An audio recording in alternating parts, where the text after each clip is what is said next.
applicable to such gains which the sponsor would make when he transfers the assets to REIT. So effectively the purpose is defeated of making the transfer tax neutral. So again, still tax on book profits or MAT could be applicable for the sponsors when he transfers the assets as well as when he sells the units which he got at the time of transfer of property. So actually there could be MAT twice on the sponsors, and not sure whether real estate developers or sponsors would be interested in actually forming REIT and transferring their assets. The withholding tax is a very, very welcome provision. It is reduced from 25 to 10% on any remittances of royalties or fees for technical services to the foreign collaborator or foreign technology provider. Very welcome. It will certainly reduce the cost of provision of technology in India, and will be definitely beneficial. So again, like Make in India kind of provision, which would certainly has a right impact to my mind. Direct tax code is deferred forever, buried forever, because most of the provisions which are there in direct tax code, new direct tax code, has already been there now in the Income Tax Act, and therefore there seems to be no need for the DTC to remain alive, so to say. Again, a welcome provision in that sense. GST, extremely important, a game changer to my mind, where if GST comes in, as announced by the Finance Minister 1st April 2016, it will certainly change the way the business is done. It will certainly change the way the tax credits are obtained by the traders and the manufacturers. It will increase the cost to some extent because the rate is likely to be higher than the current rates. The rate will be as high as between 20 to 24%. But all the credits are available to the manufacturers, and therefore effectively it will liberalize the regime, it will simplify the regime. There will be a bit of higher cost on the final consumer, but all in all, GST seems to be a step in the right direction, and therefore we hope that all the states cooperate with the center and with each other to ensure that GST comes in from 1st April 2016. There is a minor provision change in service tax which has gone up by 2% to 14%, and maybe it may go further up by 2% to 16% because of Swachh Bharat cess. A bit of disappointment because the cost of services will go up because of increase in service tax. But again, it's a step in the direction of implementation of GST, which is going to be as high as more than 20%. So eventually, even the services tax would be as high as 20%. So it's a step in that direction. Unfinished agenda, the most important is the dividend distribution tax or a buyback tax, especially on the MAT, the tax on book profits on SEZ, was the main demand by the industry that in order to revive Make in India, the special economic zone should be given this tax facilities, which has not been given unfortunately, and the SEZs will continue to suffer in India, the units as well as the SEZ developers, because of the lack of the exemption from DDT and MAT, and hopefully next budget this will be addressed. So this is a broad, I just try to capture the broad provisions of the Union Budget proposals, and to try and see whether the pillars which the Finance Minister spoke about of Make in India or ease of doing business in India have been achieved or not. To my mind, it substantially falls short of those expectations, and hopefully when the final provisions come in play the next month, some of those will be addressed by the Finance Minister. The second point I wanted to quickly discuss was tax terrorism, as has been spoken in the earlier regime, and whether the new government has actually been able to end tax terrorism. So recent tax developments, if you see, and what's the impact on the industry. I just thought I will capture 2-3 points here, which are the recent developments. So first is the tax on book profits on the foreign investors, especially FIIs. Now there is a demand of some 60,000-70,000 crores, which has been raised on FIIs for the profits they have made in India, which they have claimed as tax exempt because of the tax treaty provisions today for last several years. What budget did again, so it's a point linked to the union budget, that they have exempted the FIIs from MAT going forward basis. So this is not retrospective.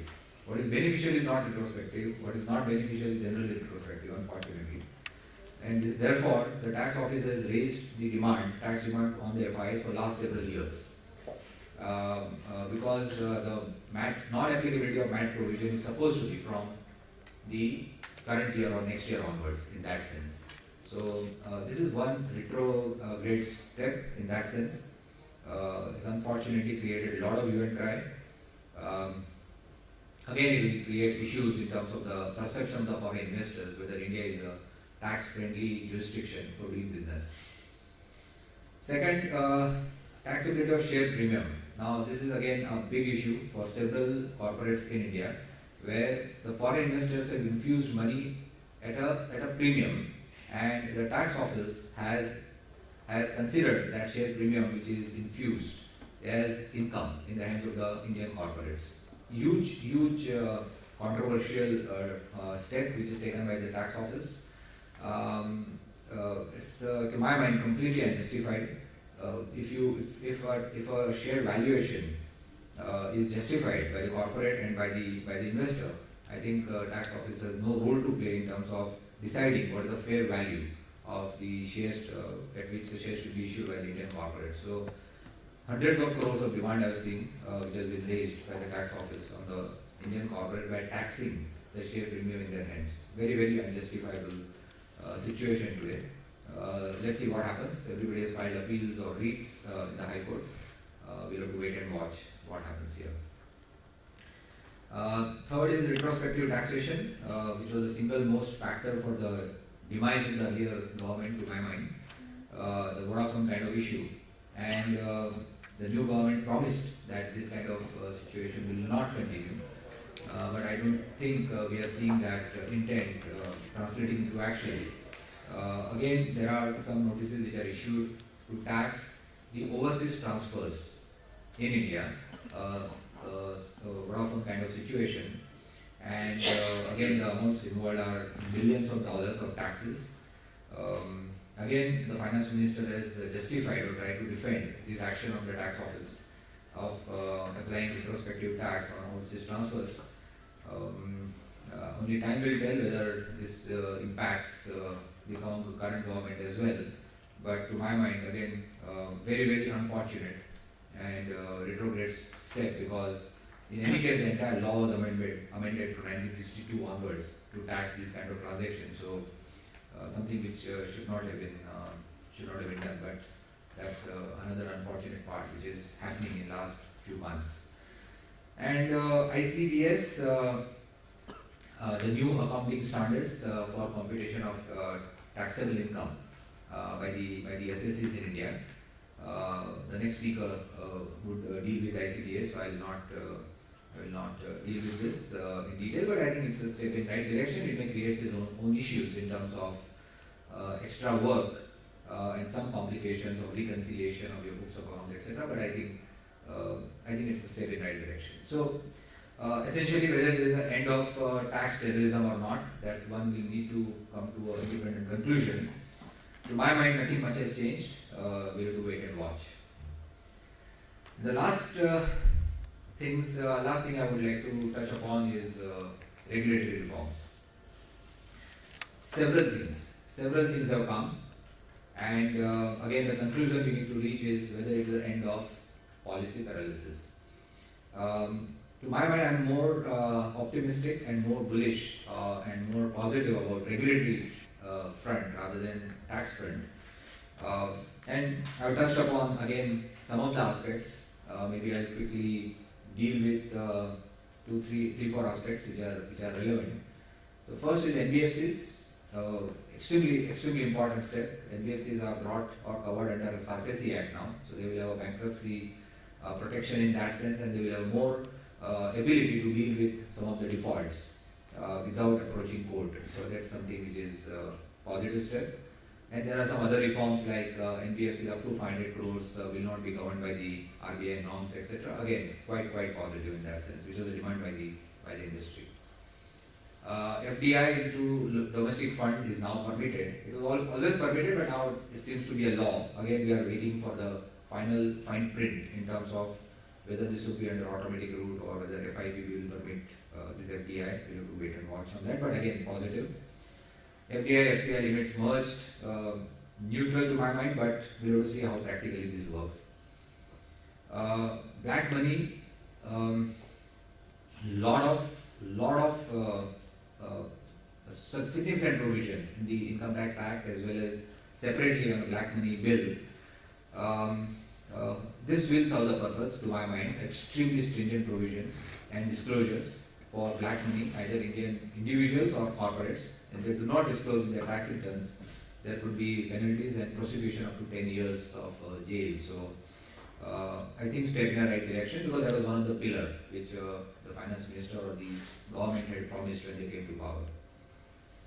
FDI free pricing, again a huge issue in past in terms of whether the foreign investor, when he invests or when he takes money out, whether RBI has a right to govern the price, a floor price or a maximum price. Lot of debate in last several years. Fortunately, current law states that it could be a free price supported by appropriate valuation. I think it's a step in right direction. Unfortunately, there are a couple of instances which have happened which are in the press. Tata Docomo and one more GMR, both were reported in the press saying that not only free price, we want to give exit to the foreign investor at a predetermined price, which I think is or may be rejected by RBI because that is not in conformity with the current law. But I think, to my mind, the free pricing today, what is permitted under FEMA, is quite liberal in that sense. FDI, insurance and defense sector, again quite positive, 26% to 49%, extremely positive. The demand was up to 51%, so that the foreign investors are encouraged to control the business in India. But of course, Indian government or Indian economy doesn't want these businesses to be controlled by foreigners in India. So it's up to 49% with Government of India approval. Again, step in right direction after a decade of debate on the increase in FDI ceiling from 26 to 49%. Real estate regulatory bill introduced. I'm sure it's too early to say, but I think quite positive again in that sense.